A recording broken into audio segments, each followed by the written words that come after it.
मध्य प्रदेश में क्या मोहन सिंह यादव की सरकार गिरने वाली थी? क्या मध्य प्रदेश की जनता भारतीय जनता पार्टी को सत्ता से हटाने वाली थी? न सिर्फ मध्य प्रदेश की जनता बल्कि खुद भारतीय जनता पार्टी के विधायक भारतीय ही जनता पार्टी को कहीं ना कहीं मध्य प्रदेश में डुबोने वाले थे। दरअसल ऑपरेशन सिंदूर के बाद सवाल ये खड़ा हो रहा है कि आखिरकार ना ही उत्तर प्रदेश में, ना ही बिहार में, ना ही दिल्ली, ना ही राजस्थान, ना ही छत्तीसगढ़, ना ही झारखंड, ना ही किसी राज्य में ऑपरेशन सिंदूर का विरोध हो रहा है। ऑपरेशन सिंदूर के नेतृत्व में सोफिया कुरैशी, विंग कमांडर व्योमिका सिंह और विदेश सचिव विक्रम मिस्री का विरोध किया जा रहा है। बल्कि मध्य प्रदेश से ही ऐसी तस्वीरें सामने आ रही हैं जहां भारतीय जनता पार्टी को मध्य प्रदेश की जनता ही नहीं बल्कि खुद के ही विधायक सत्ता से हटाने के लिए अपनी ही सरकार के खिलाफ आलोचनात्मक बयान जारी कर रहे हैं। क्या मध्य प्रदेश में विधायक बीजेपी से नाखुश हैं? क्या विधायकों की मांग है कि अब मुख्यमंत्री मोहन सिंह यादव को हटाया जाए? क्या कार्यकाल पूरा होने से पहले मोहन सिंह यादव को हटाने के लिए विधायक ये बयान जारी कर रहे हैं? सांसद मंत्री खुले तौर पर भारतीय जनता पार्टी को चुनौती दे रहे हैं, जहां सबसे पहले विजय शाह भारतीय जनता पार्टी के मध्य प्रदेश में कैबिनेट मंत्री हैं। उनका बयान सामने आता है। बयान में कुंवर विजय शाह सोफिया कुरैशी पर अभद्र टिप्पणी करते हुए नजर आते हैं। सोफिया कुरैशी को लेकर कहते हैं कि उनके समाज की बहन ने मुंहतोड़ जवाब दिया है। आतंकवादियों की बहन विजय शाह कहते हैं। इसके बाद सिर्फ विजय शाह ही नहीं बल्कि मध्य प्रदेश के उप मुख्यमंत्री जगदीश देवड़ा, जहां सोफिया कुरैशी को तो नहीं लेकिन आतंकवाद को लेकर, सैनिकों को लेकर एक ऐसी टिप्पणी कर जाते हैं जो सैनिक हमारी सुरक्षा के लिए जान की परवाह किए बगैर बॉर्डर पर तैनात रहते हैं, चाहे कितनी भी सर्दी हो, चाहे कितनी भी तपस हो, लेकिन सैनिक हार नहीं मानते। उन सैनिकों को लेकर उप मुख्यमंत्री जगदीश देवड़ा क्या कहते हैं? कहते हैं कि जो भी सैन्य है और जो भारत के सैनिक हैं, यह हमारे देश के प्रधानमंत्री नरेंद्र मोदी के चरणों में नतमस्तक हैं। और उप मुख्यमंत्री जगदीश देवड़ा के इस बयान से यही नजर आया कि क्या वो मोहन सिंह यादव के इस कार्यकाल से खुश नहीं, क्या खुद वो कुर्सी हड़पना चाहते। इतना ही नहीं, आपको बता दें इसके बाद बयान आता है सांसद फग्गन सिंह कुलस्ते का, जो ये कहते हैं कि हमारे आतंकवादी जो पाकिस्तान में हैं वो ऐसी टिप्पणी करते हैं और इस बयान के बाद अब सैनिकों की तारीफ करते हैं। तो फग्गन सिंह कुलस्ते जो सांसद है वो भी अपनी ही सरकार को घेरते हैं। लेकिन ये बयान तो सामने आए, लेकिन इस बयान के बाद इनका समर्थन भी किया गया। जैसे कैबिनेट मंत्री विजय शाह का जो बयान आया, इस बयान का समर्थन करती हुई नजर आई भारतीय जनता पार्टी की मध्य प्रदेश से विधायिका उषा ठाकुर। उनका कहना कि विजय शाह ने कुछ गलत नहीं कहा, उनके कहने का अर्थ कुछ और था और उसका अर्थ कुछ और निकाला गया। इतना ही नहीं, आपको ये बता दें, इन बयानों के अलावा एक और बयान सामने आया जो विधायक नरेंद्र प्रजापति का था। नरेंद्र प्रजापति कहते हैं कि भारत पाकिस्तान के बीच में युद्ध हो ही जाता अगर यूएसए से सीज फायर का ऐलान ना किया जाता। अगर अमेरिका के जरिए मध्यस्थता ना की जाती तो भारत पाकिस्तान के बीच में जो युद्ध छिड़ा हुआ था ये खत्म होता ही नहीं। यानी कि अमेरिका को श्रेय देने का काम भारतीय जनता पार्टी के विधायक ने ही कर डाला। तो यहाँ 1, 2, 3 नहीं, यहाँ पर लिस्ट बन जाती है जो अपनी ही सरकार को घेर रही। अब ऐसे में विजय शाह का बयान इतना बड़ा बन गया कि देशद्रोही बयान माना गया। ये कहा गया अपनी ही सरकार और अपने ही देश के खिलाफ ये बयान स्वीकार्य नहीं, जिसके बाद हाई कोर्ट में मामला दर्ज करवाया गया। एफआईआर विजय शाह पर हुई और इस मामले को चुनौती देते हुए सुप्रीम कोर्ट का रुख विजय शाह ने किया। और विजय शाह ने सुप्रीम कोर्ट का रुख तो किया, लेकिन 14 मई की सुनवाई जो मध्य प्रदेश हाई कोर्ट में हुई थी, इसको चुनौती तो दी गई, लेकिन 16 मई को सुप्रीम कोर्ट में हुई सुनवाई के दौरान सीजेआई BR गवई ने फटकार लगाते हुए ये कहा कि आखिरकार आप कैसे शब्दों का इस्तेमाल कर रहे हैं, आप कैसी भाषा का इस्तेमाल कर रहे हैं, आप अपने पद की गरिमा को बरकरार नहीं रखते हैं, आप अपने मर्यादा में नहीं रहते हैं। और इसकी सुनवाई की तारीख 19 मई तक के लिए कर दी गई थी और 19 मई को अब बड़ा फैसला निकलकर सामने आया है। क्या फैसला है?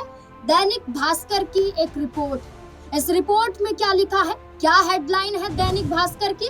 लिखते हैं, मंत्री Vijay Shah case, supreme court ने SIT टीम बनाई, माफी नामंजूर लेकिन गिरफ्तारी पर रोक, शाह ने कर्नल सोफिया पर कमेंट किया था।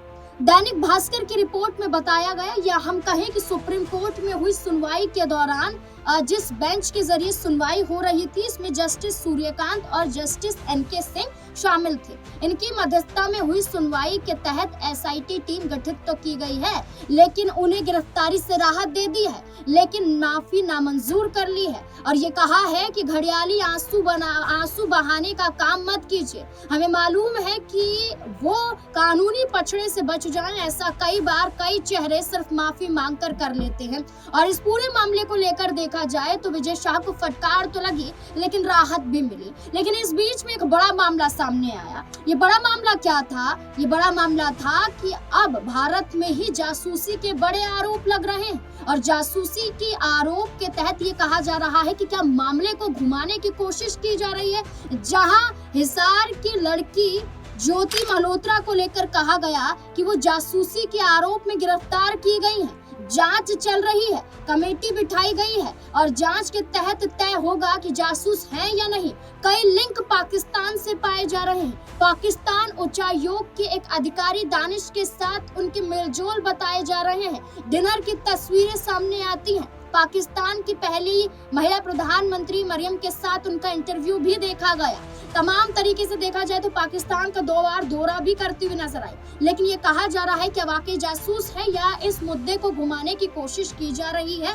ABP की रिपोर्ट में न सिर्फ ज्योति बल्कि कई और चेहरे निकलकर सामने आए हैं। आपको बता दें, ABP की रिपोर्ट में कहा जाता है कि ज्योति मल्होत्रा, नवांकुर चौधरी, प्रियंका सोनापति समेत वो 10 लोग कौन जिन पर देश से गद्दारी का आरोप। यहाँ पर 10 लोगों को बताया जा रहा है कि वो भारत की जासूसी करते थे पाकिस्तान के समर्थन में। और ज्योति मल्होत्रा ही नहीं बल्कि कई नाम निकलकर सामने आए। लेकिन सवाल ये उठता है कि नाम तो निकलकर कई आए और कई बड़े सवाल खड़े हुए। मामले को घुमाया गया, हाई कोर्ट सुप्रीम कोर्ट की सुनवाई आई, लेकिन आखिरकार शिवराज सिंह चौहान जो मध्य प्रदेश के पूर्व मुख्यमंत्री हैं और केंद्रीय मंत्री ज्योतिरादित्य सिंधिया जो भारतीय जनता पार्टी पर भरोसा करके आए थे, जो मध्य प्रदेश में इनकी भूमिका बढ़ जाती है। भाजपा हाईकमान की तो बात है, लेकिन मध्य प्रदेश में रहकर मध्य प्रदेश के मंत्रियों की जुबान से कुछ न निकलना सवाल खड़ी करता है कि क्या मोहन सिंह यादव के खिलाफ विधायकों का जाना या शिवराज सिंह चौहान और ज्योतिरादित्य सिंधिया जैसे बड़े चेहरों पर भारी पड़ने वाला था। ज्योतिरादित्य सिंधिया का वो बयान सुनिए जिसमें बेफिक्र सैनिकों की तारीफ कर रहे हैं, लेकिन अपने ही मंत्री पर कुछ कहते हुए नजर नहीं आ रहे। यहां से मिसाइल निकले,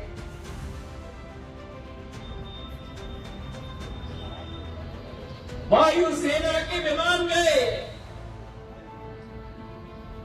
और जहां आतंकवादी का घर था उसी घर को टारगेट करके 25 फुट जमीन के नीचे उनको गाड़ के छोड़ दिया।